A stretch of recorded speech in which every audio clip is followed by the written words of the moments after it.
Ce podcast a été réalisé avec le soutien de Malakoff Humanis. Bonjour, je suis Mickey Mahut. Bienvenue dans ce 3e épisode du Petit chasseur de fantômes. Je suis toujours au Danemark avec Martin. Comme Tom, il aime visiter les lieux abandonnés. Son métier consiste à vérifier sur un écran le contenu des bagages à l'aéroport. Et comme Tom, il a un sens du détail très développé. J'ai eu le diagnostic du syndrome de la Tourette à l'âge de 11 ans, des troubles de l'attention et de l'autisme. Le premier signe, c'était que j'étais plutôt asocial et je n'aimais pas regarder les gens dans les yeux. Ma socialisation, en général, pouvait être difficile. Je faisais aussi beaucoup de sons et de gestes qui étaient plutôt atypiques. Martin s'est toujours réfugié dans la musique et il a accepté de me jouer un peu de guitare.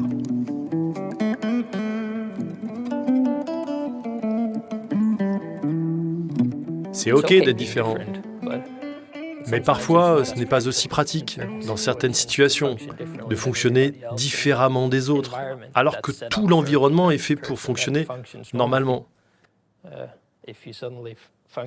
Si tu fonctionnes différemment, ça te demande des efforts, de la patience.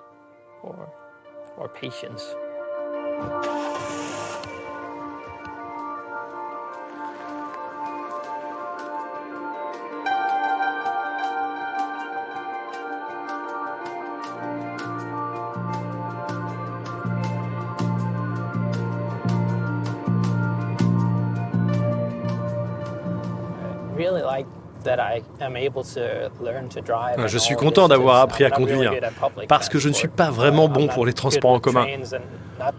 Je ne prends pas le train ni les bus. Si quelque chose ne va pas, si ça ne marche pas, bien s'il y a un problème avec les horaires, ça me sort de ma routine. En plus, si une personne s'installe à côté de moi dans un bus, si je suis près de la fenêtre par exemple, je ne vais pas oser lui dire de se bouger si j'ai besoin de sortir. Je peux rater même mon arrêt. Les transports. Souvent un moment de stress pour les personnes avec autisme. À Paris, Mathias, rencontré au chapiteau Turbulence, s'apprête à rentrer chez lui, en toute autonomie.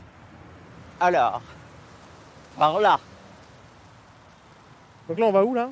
On va reprendre le RERC. Ouais. Parfois, les voitures elles vont à toute vitesse, c'est pas possible. Oh, tu t'es jamais fait écraser ? Est-ce que je me suis fait écraser une fois ? Ben non. Quelle question grotesque.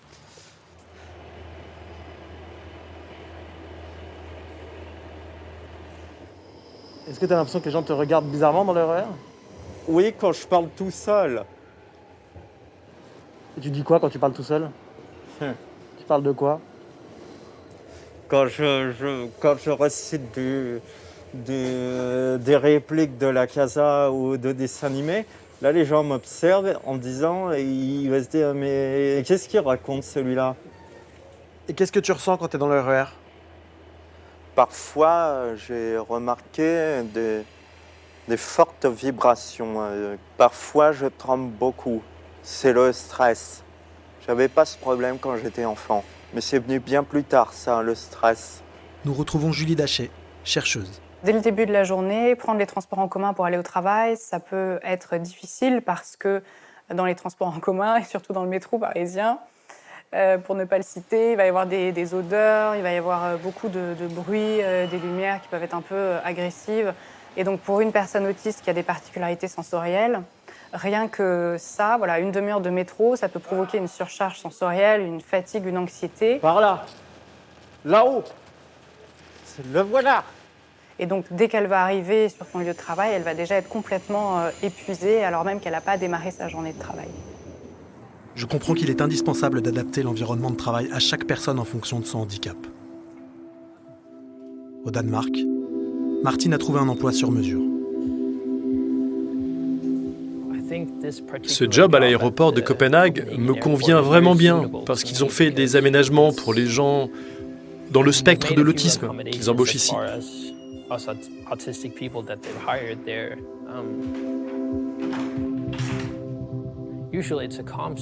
C'est généralement un cadre calme. Ce n'est pas comme si vous changiez d'endroit sans arrêt.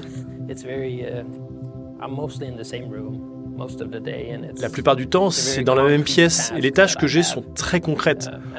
Je sais à quoi m'attendre la plupart du temps. J'aime cette routine. C'est très apaisant. Cela convient très bien à mes traits autistiques la plupart du temps.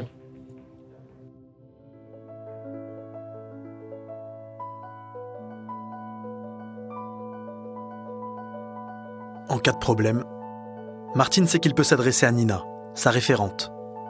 Elle s'assure que tout va bien pour lui.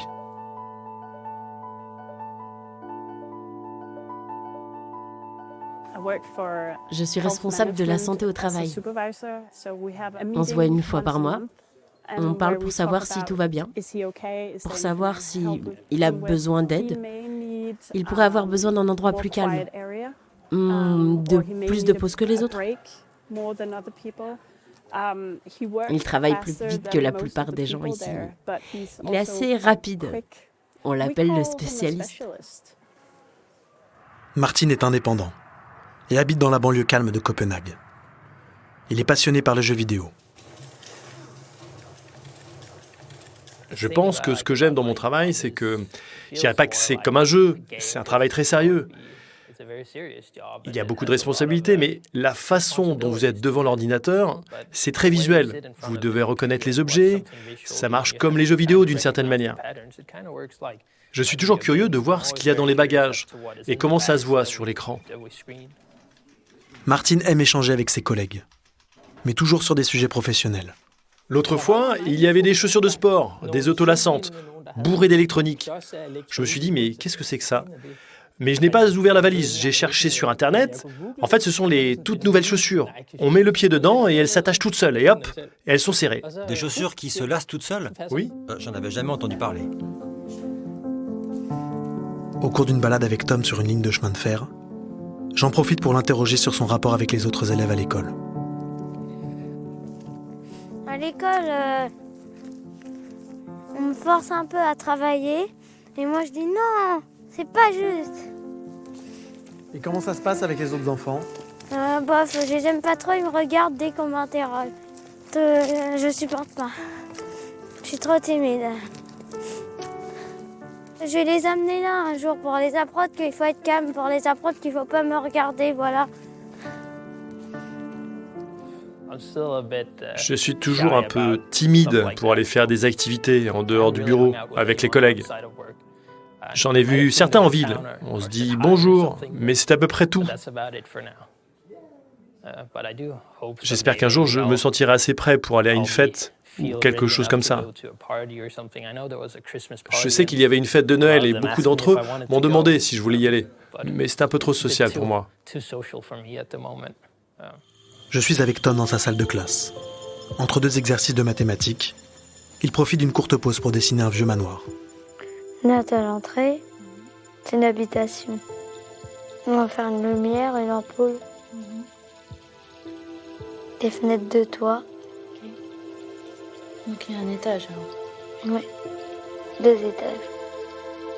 Comme Martine, j'aimerais que Tom puisse s'intégrer un jour dans une entreprise, avoir des collègues. 6 x 3, 18. Mais peut-être préférera-t-il travailler seul, pour limiter les contacts.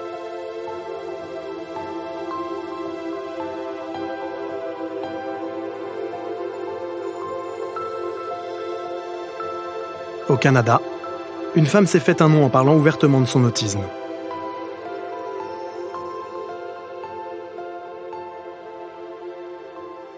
Il y a chez elle des traits de Tom.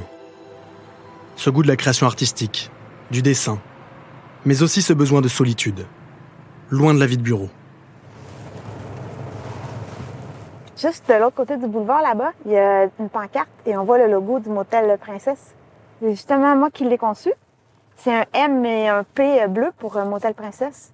C'est comme un motif d'origami un petit peu. On le voit mieux de proche. Je m'appelle Valérie Jessica Laporte, j'ai 44 ans. Je suis maman de 3 enfants de 16, 18 et 20 ans. Je suis designer graphique, photographe, auteur et j'ai un diagnostic d'autisme léger à modéré. Petit détail important, mon entretien avec Valérie étant aussi filmé, elle tient à m'expliquer pourquoi elle préfère regarder la caméra plutôt que moi. Quand je regarde des gens dans les yeux, c'est trop d'informations, c'est trop intense, ça me stresse, j'ai l'impression qu'il y a un accès direct qui me met extrêmement mal à l'aise.